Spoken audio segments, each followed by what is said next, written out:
As some of you know already that I am not politically correct. And I don't believe that the politician can provide the solution,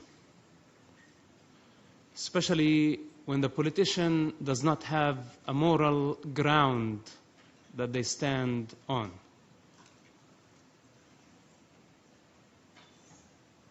I came up with the allegory of the sheep. Maybe some of you heard me saying it somewhere else. The sheep thinks that the shepherd, their best friend. The shepherd provides water, food, and creates the illusion for the sheep that it's protector.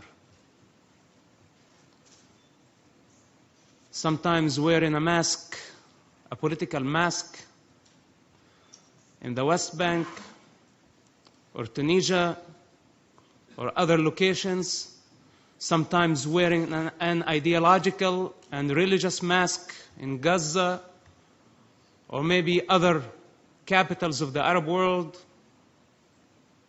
They have their own way to deceive the sheep and make the sheep dependent on them. But unfortunately, by the time the sheep realized that the shepherd was not their best friend or the protector of their interest, they're already in the slaughterhouse. This is the reality of what's happening in the Middle East. Leaderships of the Palestinian people, my people, by the way, and I have the authority to say this. If they disown me, if they label me as a traitor, they can say whatever they want to say. I sacrificed a lot for the sake of Palestine, of Islam, even of Hamas. I spent 27 months in Israeli prisons. I grew up witnessing the first Palestinian Intifada, and I had no idea what was going on. As a child, I was fed with hatred that Israel was our enemy, and Israel was the source of our suffering. While the Palestinian leaderships, from Yasser Arafat to Mahmoud Abbas to Abu Jihad, all of them were sitting in Tunisia, spending billions of dollars. In the meantime, they were sending children to die, throwing stones, facing Israeli soldiers. I was one of them. They used us. They sent us to the slaughterhouse. They wanted us to die.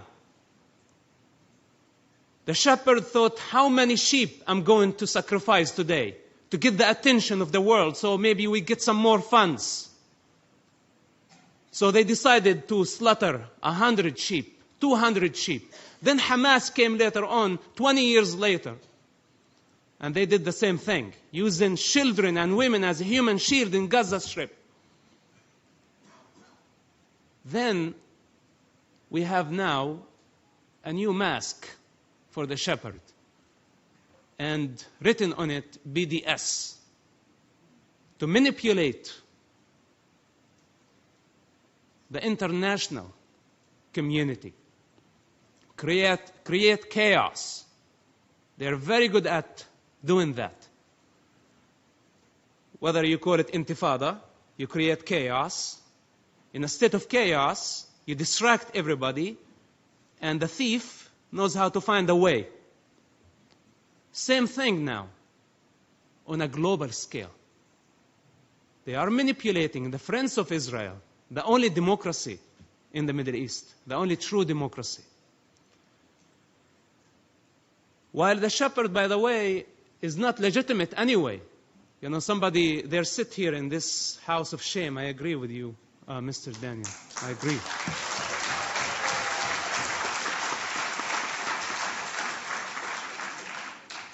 They don't represent the Palestinian people anyway. Who are you representing? The Palestinians in the West Bank or the Palestinians in the Gaza Strip? You are representing greed.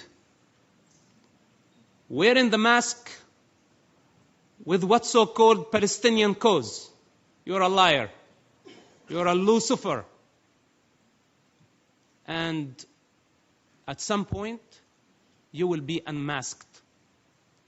If they were sincere and truthful in their approach towards peace, they would go and educate the Palestinian people, first of all, of the actual history, not their history. To compare Israel to apartheid of the South Africa. This is no comparison. The state of Israel, I know terrorists when I spent time in prison who had blood on their hands of Jewish people, and they had the right to go to schools and study and achieve higher degrees from Israeli schools. In Jerusalem, the Israeli government give the Muslims the right to worship on Temple Mount, and in the meantime does not give the right to the Jewish people to practice their religious freedom on Temple Mount.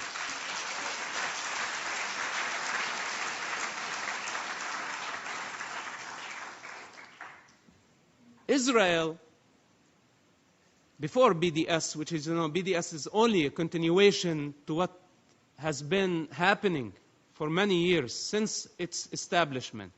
I ask myself, a country like Indonesia or other countries thousands of miles away, Muslim countries, why are they boycotting Israel? What Israel has to do with them? But they have been unifying to delegitimize the state of Israel, not since the beginning or the establishment of BDS. BDS is just a new face. It's the new mask. I say those people need to be exposed to public. They are creating, as they created the chaos and the division within the Palestinian society, and they blamed Israel, now they are doing it on a global scale to make everybody hate Israel and to turn Israel's friends against it, to turn other democracies against Israel. It's their game. They're very good at it. One of the most powerful tools to stop them, I say, stop giving them money. Instead, I'm about to conclude. Instead of empowering them against the Palestinian people, empower the Palestinian people, empower the individual against them. Create jobs, create opportunities. This is what we need. I'm actually very pleased to know and about this example. Those settlements that they say settlements, those are great communities and great opportunities to create and establish more industrial zones, to create job opportunities for the Palestinian people. This is what they need. They need education, they need economy, they need prosperity, they need to feel safe. This is more important than all the political and religious agendas that their leaderships wear to deceive them and deceive the rest of the world. This is from my own experience. I know that this is harsh, but in times like this, when I see the separation, when I see the division, somebody has to say something. They are not trustworthy. They are the enemies of the Palestinian people. And I'm not talking only about the Hamas extremists. Also, I'm talking about the what's so-called moderate hypocrites. There are two types of Palestinian leaderships. One is terrorist, and the second is hypocrite. And the hypocrite leadership, by the way, is more dangerous, in my opinion, than the terrorists. Because the terrorists, you know how to deal with them. But the hypocrite leadership, you don't know their true color. You don't know how to respond to them. I think this is enough for now.